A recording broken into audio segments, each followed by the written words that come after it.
गाजियाबाद के नेहरू युवा केंद्र को लेकर एक नया विवाद सामने आया है। भारतीय जनता पार्टी के सांसद अतुल गर्ग के प्रतिनिधि और नेहरू युवा केंद्र के अध्यक्ष राजेंद्र मित्तल ने थाना सिहानी गेट में एक मुकदमा दर्ज कराया है। इस मामले में भाजपा सांसद अतुल गर्ग और विधायक संजीव शर्मा के हस्तक्षेप के बाद पुलिस ने तेजी से कार्रवाई की और तत्काल जांच शुरू कर दी है। राजेंद्र मित्तल ने आरोप लगाया कि वो लंबे समय से नेहरू युवा केंद्र के अध्यक्ष हैं। उन्होंने केंद्र की देखरेख के लिए गार्ड नियुक्त किया था, लेकिन गार्ड ने अपनी जिम्मेदारी से इतर पार्किंग की अवैध व्यवस्था शुरू कर दी और कुछ अन्य गतिविधियां भी की, जो पूरी तरह से नियमों के विरुद्ध थी। मित्तल के अनुसार ये जमीन गाजियाबाद विकास प्राधिकरण द्वारा युवाओं को खेल प्रशिक्षण, सामाजिक और सांस्कृतिक गतिविधियों के लिए दी गई थी, न कि व्यवसायिक लाभ बनाने के उद्देश्य से। उन्होंने आरोप लगाया कि वहां अवैध वसूली की जा रही थी और जनहित की जगह को निजी स्वार्थ के लिए उपयोग में लाया जा रहा था।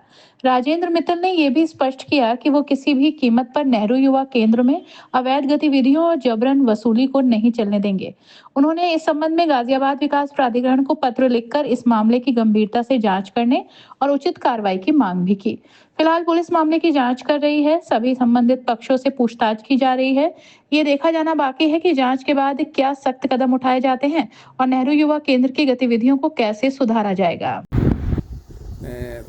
राजेंद्र जी, आप सांसद प्रतिनिधि भी हैं और आपने एक पत्र लिखा है जो अंबेडकर रोड पर नेहरू युवा केंद्र है उसमें पार्किंग को लेकर। क्या पूरा मामला था, किस बात को लेकर आपने ये पत्र लिखा? ऐसा है कि मैं माननीय नरेंद्र तिवारी जी से बचपन से जुड़ा हुआ हूँ। बालकाल से ही मैं उनके अनुयायी रहा हूँ। लगभग मैं 30-40 साल 30 साल उनके साथ रहा।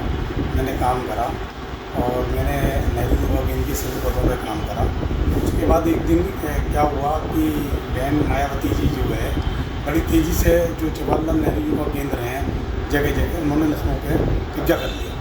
तो तिवारी जी उस वक्त उत्तराखंड के सीएम से उतरते ही उनका फ़ोन मेरे पास आया और कहने लगे, राजेंद्र जी आप आज से गाजियाबाद के अध्यक्ष हैं। और उन्होंने एक लेटर GDO को दिया और उन्होंने कहा कि इसकी रजिस्ट्री कराओ तुरंत एकदम। गाजियाबाद वाली प्रॉपर्टी की रजिस्ट्री नहीं हुई थी। उनके जो OSD शंकर दत्त शर्मा थे उनको नाम रजिस्ट्री करी गई और मेरे को उसमें एज ए अध्यक्ष हवाई के रूप में लिखा गया। मैं जब से अध्यक्ष था उसके बाद काफ़ी लंबा पीरियड में थोड़ा सा वो हो गया कि मैंने बहुत ज़्यादा ध्यान दिया नहीं नेहरू युवा केंद्र पे, क्योंकि वहाँ सभी मेरे दोस्त मित्र थे जो कमेटी में मौजूद थे, जिसमें कृष्ण अवतार गर्ग मेन आदमी थे।